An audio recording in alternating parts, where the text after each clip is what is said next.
Hey again, everybody.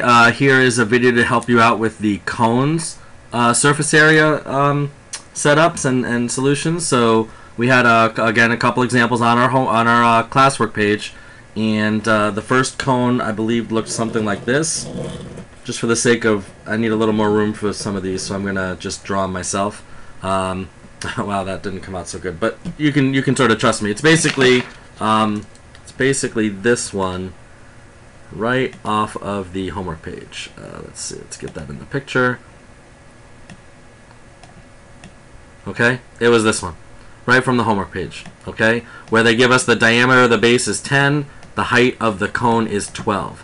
Diameter of the base is 10, height of the cone is 12. Alright, so diameter is 10, and height of the cone is 12. Okay, so I could draw that in here if it helps. Draw it 12 inside. Okay, so the height of the cone is 12. Notice they did not say the slant height is 12. Hint, hint, wink, wink, nudge, nudge. And then the diameter, of course, they said is 10. So surface area, of course, we know is big B plus 1/2 PL. Now, some of you are saying, but this is a cone. Isn't there a different formula for it? Sure. All you have to do is remember that your big B is a circle, and that'll sort of change the formula on its own. Okay, yes, this is for pyramids. I get it. And all it takes is one little bit of recognition that big B, which is right here, right? This is big B right here, is a circle, which is, of course, pi r squared. Plus 1/2 big P. Well, we don't call big P, we don't call perimeter for a circle. We call it circumference, which is 2 pi r. But the 2 and the 1/2 cancel, so it's really just pi r. And then, of course, the slant height. So if this is the formula that you remember right here, well, that's great. But technically, if you just remember this one, you can take care of pyramids and cones all in one shot. You just have to understand how to do area of a circle and circumference of a circle. Okay? Alright, so let's get started. So our surface area is going to be pi r squared. So if the diameter is 10, well then of course the radius has got to be 5. That's no big deal. Plus pi times 5 times the slant height. Uh-oh. Here we go again.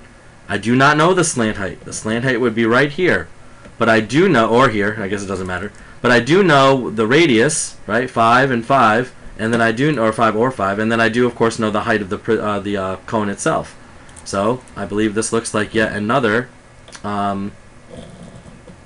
Pythagorean theorem problem. 5, 12, slant height.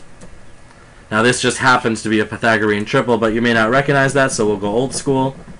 And I think we're going to work out just fine. 144, and what's that? 169 is L squared, so L must be 13. So now we know L is 13 centimeters. Okay, just do your Pythagorean theorem, solve for your unknown, whichever one it is. Sometimes it's, it might be the actual height that we're going to need eventually, and it doesn't really matter. Maybe we need the radius. But either way, just keep in mind that you're going to have a right triangle here every single time, which is at your disposal if you need it. So times 13, and that takes care of all of our pieces, and the rest becomes pure calculator. Just, what was it, about 282.7, I think, somewhere in that range. Okay? Again, if I can see the setup, if I see the work for Pythagorean theorem and you get the correct slant height, and I see your setup here, or even if you start here, and then I see all these pieces that are there, you know you're getting full credit. You get 282.4, you're getting full credit. Now, if you get 262.7, well, then I'm going to assume something must have gone wrong in the calculator. Okay? But if you're within a reasonable amount, and all your work is there, you're going to get full credit. Okay? So that takes care of your basic cone. I guess it's not technically basic since you had to do a little extra work, but this is a pretty routine problem. Okay? Alright, I'm going to actually stop there, and I'll do one more example for you in a separate video if you need it. And as always, let me know if you have any questions, and I will talk to you later. See ya.